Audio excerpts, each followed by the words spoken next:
you need an edge to make money, too. People have incredible edges, and they throw them away. I'll give you a quick example of SmithKline. This is a stock that had Tagamet. Now, you didn't have to buy SmithKline when Tagamet was doing clinical trials. You didn't have to buy SmithKline when Tagamet was talked about in the New England Journal of Medicine or the British version, Lancet.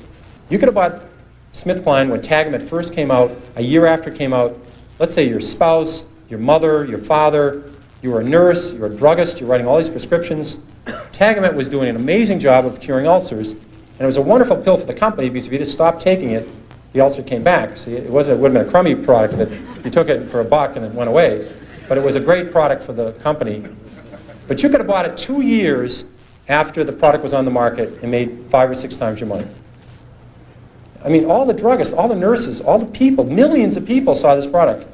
And they're out buying oil companies, or drilling rigs, It happens. And then 3 years later or 4 years later, Glaxo, even a bigger company, it's a huge company, a British company, brought out Zantac, which was a better, at that time, an improved product. And you could have seen that take market share, do well. You could have bought Glaxo and triple your money. So you only need a few stocks in your lifetime. They're in your industry. I think of people, if you'd worked in the auto industry, let's say you're an auto dealer the last 10 years, you would have seen Chrysler come up in the minivan. You've seen, if you're a Buick dealer, a Toyota dealer, Honda dealer, you would have seen the Chrysler dealership packed with people. You could have made 10 times your money on Chrysler a year after the minivan came out. Ford introduced the Taurus Sable, the most successful line of cars in the last 20 years. Ford went up 7-fold on the Taurus Sable. So if you're a car dealer, you only need to buy a few stocks every decade. When your lifetime's over, you don't need a lot of 5-baggers to make a lot of money starting with $10,000 or $5,000. So in your own industry, you're going to see a lot of stocks, and that's what bothers me. There are good stocks out there looking for you, and people just aren't listening, and they're just not watching it. And they have incredible edges. People have big edges over me. They work in the aluminum industry. I see aluminum industries coming down, inventories coming down 6 straight months. They see demand improving. In America today, it's hard to get an EPA permit for a bowling alley, never mind an aluminum smelter. So when aluminum gets tight, you just can't build 7 aluminum smelters. So when you see this coming, you can say, wait a second, I can make some money.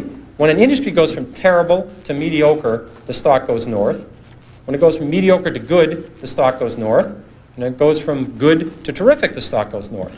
There's lots of ways to make money in your own industry. You can be a supplier in the industry, you can be a customer. This thing happens in the paper industry, it happens in the steel industry. It doesn't happen every week, but if you're in some field, you'll see a turn, you'll see something in the publishing industry. These things come along, and it's just mind-boggling, people throw it away.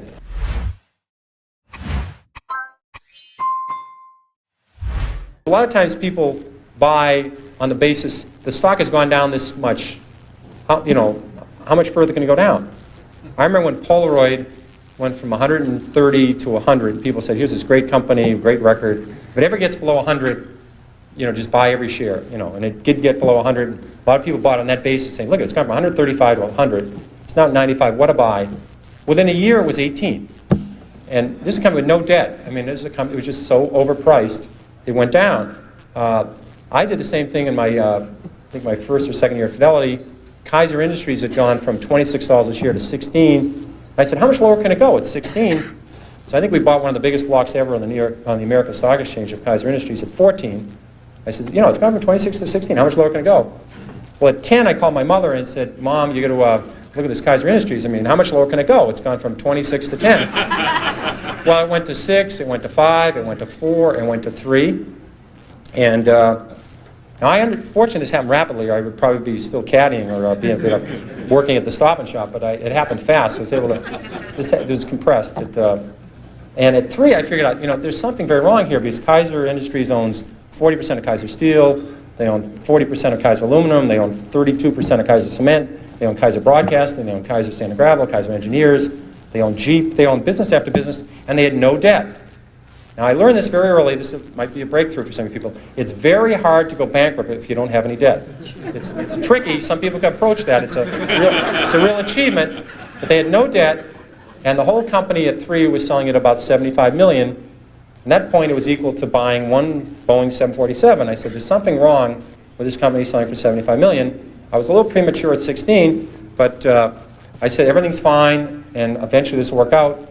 And what they did is they gave away all their shares to their shareholders. They passed out shares in Kaiser Cement, they passed out shares in Kaiser Aluminum, they passed out their public shares in Kaiser Steel, they sold all the other businesses, and you get about $50 a share.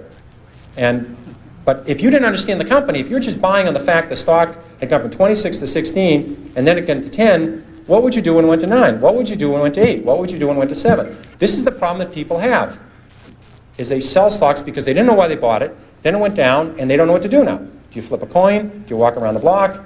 You know, what do you do? Psychiatrists haven't worked so far. I've never seen them running in. The Psychological Psychiatry Fund, I've never seen listed for with the SEC to make it through as a mutual fund. So they haven't seemed to help. I've tried prayer. That hasn't worked. So if you don't understand the company, you have this problem when they go down. Eventually, they always come back. This one doesn't work either. People think RCA just about got back to its 1929 high when General Electric took it over. A lot of double knits never came back. Remember those beauties? Floppy disks, Western Union. The list goes on and on. People saying it'll come back. Well, it doesn't have to come back. Here's another one you hear all the time. It's $3. How much can I lose? I've had people call me up saying, I'm thinking of buying the stock at 3. How much can I lose? Well, again, you may need a piece of paper for this, but if you put if you put $20,000 in a stock at 50, or your neighbor put $20,000 at 50 into the stock, and you put $20,000 in at 3, and it goes to 0, you lose exactly the same amount of money, everything. And people say it's 3. How much can I lose? Well, if you put $1 million on it, you can lose $1 million. Just the fact that stock, this may be a reason to research a stock. The fact that stock is 3 down from 100 doesn't mean you should buy it. And in fact, short sellers, people that really make money in stocks, they don't short Walmart, they don't short Home Depot, they don't short the great companies, Johnson & Johnson. They short stocks down from 80 to 7. They'd like to short it at 16 or 22, but they figured out at 7 that this company is going to go to 0. They just haven't blown taps on this thing yet. It's going to 0. And they're selling it short at 7, they're selling it short at 6, at 5, at 4, at 3, at 2, at 1 1/4. And you know to sell something short, you need a buyer. Somebody has to buy the damn thing. And you wonder, who's buying this thing? It's these people saying, it's 3, how much lower can it go? You know, you can't get too attached to a stock. You have to understand there's a company behind it. You can't treat this like your grandchildren. You know, you have to deal with the stock and say, I understand the company, and if it deteriorates, if the fundamentals slip, you have to say goodbye to it. If one rule you want to remember is, the stock does not know you own it. This is a breakthrough. So don't get, you have to understand it and say, they're doing well, and as long as they keep doing well, my best stocks have been my 5th, 6th, 7th year I owned them, not my 5th, 6th, 7th day. So you have to understand that and stay with it. And then I'll switch through to my long shots. Avoid long shots. I bought about 30 long shots in my life. I've never broken even on one.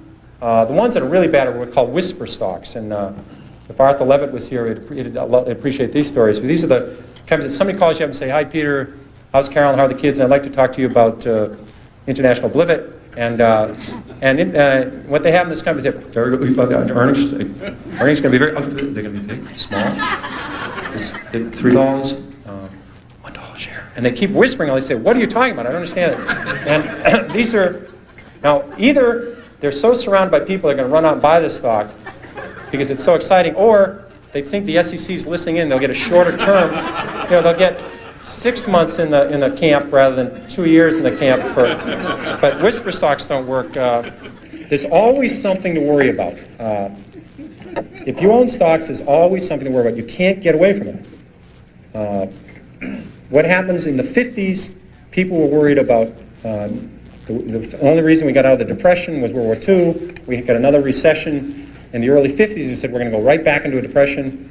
People worried about a depression in the 50s, and they worried about nuclear war. I mean, back then, the little warheads they had then, they couldn't blow up McLean, West Virginia, or McLean, Virginia, or Charlestown. Now, all these countries that end in STAN, there's 9 of these STAN countries that have come out of Russia. They all have enough warheads to blow the world up, and no one worries about it. When I was a kid, people were building fallout shelters, and we used to have this civil defense drill. Remember this one in high school?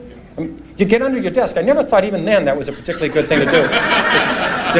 They'd blow whistles, some people in a hat would all get under our desk. But in the 50s, people wouldn't buy stocks, except for the 80s. The 50s was the best decade, the century of the stock market. And people wouldn't buy stocks in the 50s because they're worried about nuclear war and they're worried about depression. Then people, remember when oil went from 4 to 40 and it was going to go to 100 and we're going to have a depression? Remember that one? Well, about 3 years later, the same experts, now higher paid, oil's now at 10, and they said it was going to go to 4 and we're going to have a depression. And then the Japanese, remember how the Japanese were going to own the world? Remember that one? And that we're going to have a depression? And then about 2 years later, we're all worried about Japan collapsing. And this is the most absurd thing I've ever heard. There's a company with a 20% savings rate, incredible workforce, incredible productivity, and people were saying we're going to have a depression because Japan's going to collapse. And they had, on their prayer list, they loaded Mother Teresa and crippled children, and they were praying for Japan at night. It's unbelievable. I mean, the LDC debt. Remember the LDC debt? Remember that one? All these countries, all Chase had lent their net worth to Brazil, Chile, Peru, and all these other countries, and so and all the other countries. And LD said they were not going to pay it back, and we're going to have a depression. It always ends and we're going to have a depression. Or the Great Depression. We're going to have the Great Depression. I never could quite understand that adjective in front of depression, but the Great Depression, or the big one. The big one's coming. But all these countries, and now I understand, these are called then they were called less developed countries. Now, we used to call them underdeveloped countries. Those are all wrong terms. Those are not politically correct. You have to call these emerging countries. You can't use less developed or underdeveloped because that's, in fact, the other day I heard the politically correct term for somebody that's overweight is laterally challenged. That's so there's always something to worry about, and the key organ in your body in the stock market is your stomach. It's not the brain. If you can add 8 and 8 and get reasonably close to 16, that's the only level of math you need to know. You don't know to need the area under the curve. Remember that quadratic equation and an integral calculus and the area under the curve? I mean, whoever cared what was under the damn curve? I mean, but you had to study this. You don't need this in the stock market. So all you have to know is you're going to see, it's always going to be scary. There's going to be always something to worry about. And you just have to forget all about it. Cut it all out and own good companies or own turnarounds. Study them and you'll do well. And that's all there is, and I'm ready for questions. Okay, thank you very much.